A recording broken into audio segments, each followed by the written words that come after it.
Letters from law firms usually mean someone is suing you or demanding money you simply do not have. When the thick, cream-colored envelope bearing the gold-embossed logo of Carmichael, Shaw and Associates arrived at our cramped apartment in Chicago, my stomach instantly dropped. My husband Ben and I were already drowning in a sea of red ink. Between the crushing debt from his failed small business venture and my mounting medical bills from a recent surgery, we were quite literally one missed rent payment away from living out of our rusted Honda Civic. I handed him the envelope with trembling fingers. We sat across from each other at our scratched kitchen table, the silence in the room deafening. Ben rubbed the left side of his face a nervous tic he'd had for years, his thumb habitually tracing the faint, crescent-shaped birthmark on his cheek, and tore the envelope open. He read the single, typed page once. Then he read it a second time. I watched all the color violently drain from his face, leaving him pale and wide-eyed. "Chloe," he whispered, his voice cracking and dry. "Someone named Silas Whitmore just died. And he left us his entire estate, including a house." We had absolutely no idea who Silas Whitmore was. Meeting attorney Robert Carmichael in his mahogany-paneled office in downtown Peoria 3 days later only deepened the profound mystery of our situation. Carmichael was a stiff, humorless man who looked at us over the rim of his wireframe glasses as if we were pulling a highly sophisticated scam. Mr. Whitmore was an intensely reclusive client, Carmichael explained, his voice a flat, practiced monotone as he slid a heavy antique brass key across the polished desk. He passed away 4 weeks ago from a sudden myocardial infarction. He had no surviving family, no friends on record. His last will and testament, updated a mere 6 months ago, explicitly names Benjamin Davis as the sole, uncontested beneficiary of his estate, which primarily consists of the property at 42 Willow Creek Road in the remote township of Oak Haven, Michigan. Ben leaned forward, his hands clasped tightly together. "But why me? I grew up in the foster system. I don't have a family tree. I've never heard of this man in my entire life." Carmichael simply shrugged, adjusting his silk tie with a dismissive flick of his wrist. "The eccentricities of the wealthy and isolated, Mr. Davis, are not for me to question. Sometimes men at the end of their lives pick a name from a local directory in a fit of spite against the state. Sometimes it is a distant, long-forgotten, illegitimate connection. My job is simply to execute his final, legally binding wishes. The house is yours, free and clear. The property taxes have been prepaid for the next decade." Oak Haven, Michigan turned out to be less of a town and more of a forgotten zip code pretending to still be alive. It was surrounded by dense, suffocating pine forests that seemed to swallow the sunlight. The house itself sat at the end of a mile-long dirt driveway. It was a sprawling, Gothic Revival monstrosity, sitting on 4 acres of dead, overgrown land. The paint was peeling in long gray scabs, and the wraparound porch sagged under the weight of decades of neglect. When we unlocked the heavy front door, the smell of dust, stale mothballs, and old wood washed over us. It felt exactly like stepping into a mausoleum. The furniture was all draped in yellowing white sheets, and the silence in the house was heavy enough to press against my eardrums. We spent the first 2 exhausting days cleaning, ripping down heavy velvet curtains to let the light in, and trying to make the place mildly habitable so we could list it on the market. We estimated the property could fetch $250,000. This creepy, dilapidated house was our golden ticket out of poverty. It wasn't until the late afternoon of the 3rd day that we found the basement door. It was completely hidden behind a massive, built-in oak bookshelf in the ground floor study. Ben had noticed deep scratch marks on the hardwood floor, forming an arc that suggested the heavy bookshelf was actually designed to swing outward on hinges. With a collective heave, we pulled on the wooden frame. With a screech of rusted metal, the entire unit swung open, revealing a reinforced steel door heavily bolted into the wall frame. what instantly chilled my blood were the locks. There were 3 heavy-duty, industrial padlocks securing the door, but they weren't on the inside to keep intruders out. They were mounted on the outside. Whatever was down there, someone had wanted to make absolutely certain it stayed locked in. "Ben, I don't like this," I muttered, instinctively stepping back. "Maybe we should just leave it for the real estate agent. Or call the police." Ben shook his head, his curiosity completely overriding his caution. "It's our house, Chloe. We need to know what we're selling. I'll go to the hardware store in town and grab a pair of bolt cutters." An hour later, the sharp, metallic snap of the bolt cutters echoed violently through the empty house. Ben severed the 3rd and final lock, tossing it onto the floorboards with a heavy thud. He grabbed the iron handle, threw his weight backward, and yanked the steel door open. The stairs descending into the darkness were poured concrete. Ben clicked on a heavy-duty flashlight, the beams slicing through the absolute black. The smell hit me immediately, and it was entirely wrong. It wasn't the damp, earthy, mildewed scent of a Michigan root cellar. It smelled unnervingly like sterile, recycled air, heavily masked by a cloying, artificial lavender scent. At the bottom of the concrete stairs was another door, this one thick and insulated, resembling a walk-in freezer door with a heavy latch. It was unlocked. Ben pushed it open with his shoulder. I blindly fumbled for a switch on the wall and flicked it up. Row after row of industrial fluorescent tubes flickered to life, buzzing angrily like a swarm of hornets before bathing the massive subterranean space in harsh, clinical, blinding white light. I gasped, my hands flying to my mouth. This was not a basement.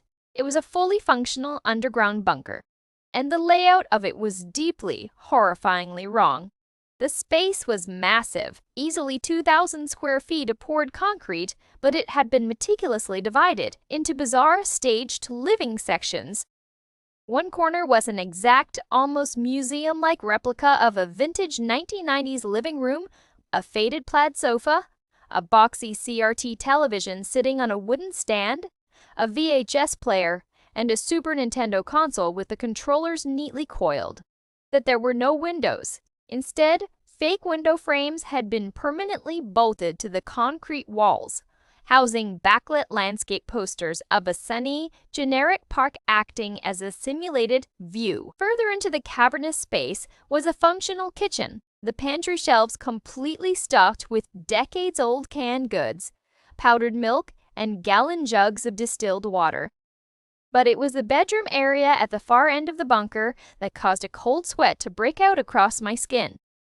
It was a child's room, bright wallpaper patterned with cartoon dinosaurs peeled slightly at the edges due to the underground humidity, a twin-size bed with a faded, heavily washed Batman comforter set perfectly made in the corner.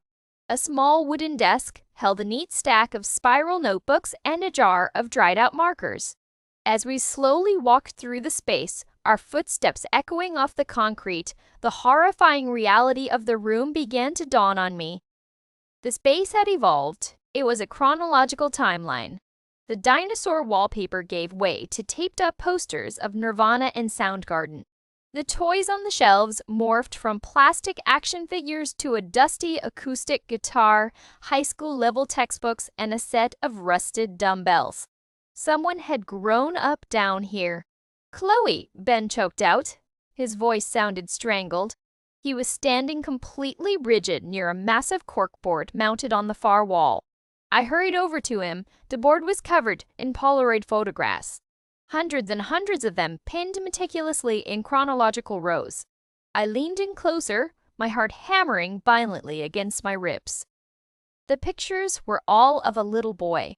He had a mop of unruly curly brown hair, sad, sunken eyes, and a very distinct crescent-shaped birthmark on his left cheek. The birthmark. I looked slowly at Ben. I looked at his left cheek. I looked back at the fading Polaroid of a 7-year-old boy sitting on the plaid sofa in this exact room, staring blankly into the camera. The room began to violently spin around me. "Ben," I whispered, grabbing his arm for physical support. "Ben, Is that you? Ben was shaking. It wasn't a subtle tremor. His entire body was vibrating as if he were standing outside in a blizzard. He reached out with a trembling hand and gently touched a photograph of the boy of himself blowing out candles on a small cake right here in this underground prison.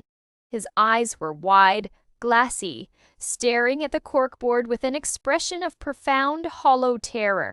I don't remember this, Ben stammered, his breathing becoming shallow and rapid. Chloe, I swear to God, I don't remember any of this. I grew up in the foster system in Ohio. They told me my earliest record started when I was 10. They told me I was abandoned at a Catholic hospital by a drifter. That's all I've ever known. We tore frantically through the room searching for answers. On the wooden desk, we found the spiral notebooks. I ripped one open. They were not the diaries of a captive child. They were observational logs written in meticulous, looping cursive handwriting. The handwriting of Silas Whitmore. May 14, 1994. Subject 8 is adjusting adequately to the new subterranean environment. The crying has finally ceased after 48 hours. Introduce the dinosaur wallpaper today to simulate a nurturing environment. He seems compliant. August 2nd, 1998. Subject 8 is exhibiting severe signs of lethargy and depression. Added an extra hour of television privileges to the schedule. Administered 10 milligrams of diazepam in his morning oatmeal. October 11th, 2004. Subject 8 is becoming increasingly difficult to contain. His physical strength is increasing with puberty. The simulation is failing. He asked about the sun today. I may have to initiate the extraction and relocation protocol sooner than anticipated. He has outlived his usefulness to the study. I felt a surge of acidic bile rise in my throat, burning all the way up. Silas Whitmore hadn't just chosen a random stranger from a phone book to inherit his massive estate. He had left his house to his surviving victim. Ben wasn't abandoned by a drifter. He was stolen, kidnapped as a toddler, raised in this horrifying underground ant farm as a psychological experiment, and then when he became too old and too strong to control, Silas had heavily drugged him, driven him across state lines, and dumped him on the steps of an Ohio hospital, wiping his hands clean of the endeavor. The trauma was so severe, so entirely absolute, that Ben's adolescent brain had completely fractured, burying the memories in a dissociative amnesia just to survive. Ben collapsed onto the twin bed, burying his face in his hands. A raw, guttural sob tore from his throat, a sound I had never heard him make in the 8 years I had known him. It was the sound of a dam breaking. The lights, he wept, pressing the heels of his hands into his eyes. The bright, humming lights. I remember the man who smelled like lavender. He told me the air outside was poison. He told me the whole world had burned to ash and that he was keeping me safe. I needed to call the police immediately, but my legs felt like lead. As Ben sobbed on the bed of his childhood prison, my eyes drifted to a heavy gray metal filing cabinet sitting near the fake window. A sickening, horrifying thought struck me. Subject 8. If Ben was Subject 8, where were the others? I stumbled toward the cabinet. My hands were slick with cold sweat as I yanked the top drawer open. The metal track shrieked. Inside, neatly organized in alphabetical order, were thick manila folders. The tabs read Subject 1, Subject 2, Subject 3. All the way to Subject 7, Ben wasn't the only child stolen. He was just the only one who had survived long enough to be released. With a shaking hand, I pulled the folder labeled Subject 7. A faded, yellowing newspaper clipping fluttered out and landed face up on the concrete floor. Missing Sarah Jenkins, age 4. Last seen playing in front yard in Duluth, Minnesota, 1989. Below the clipping, inside the folder, was a Polaroid of a little blonde girl sitting in this berry basement holding a stuffed bear. Clipped to the photograph was a final, chilling entry written in Silas Whitmore's neat cursive. November 3, 1992. Subject 7 contracted a severe respiratory infection. Medical intervention impossible without compromising the facility. Subject expired at 0400 hours. Protocol terminated. Burial complete in the South Orchard. I dropped the folder, the paper scattered across the floor. I pulled my phone from my pocket, my fingers slipping on the screen, and dialed 911. We never sold the house on Willow Creek Road. We didn't make a single dime from the inheritance. Within hours of my phone call, the property was swarming with local police, quickly followed by the FBI. The house was immediately seized as a major federal crime scene. The news vans arrived the next morning, setting up camp at the end of the long dirt driveway, broadcasting the horror of the Michigan bunker to the entire country. They brought in heavy excavators and ground-penetrating radar. Over the course of 3 agonizing weeks, the forensic teams unearthed 7 small bodies buried deep in the soil of the overgrown South Orchard behind the estate. Ben is currently in intensive inpatient trauma therapy. The financial debt we had worried so much about in Chicago feels like a lifetime ago, completely trivialized by the catastrophic psychological weight of what we uncovered.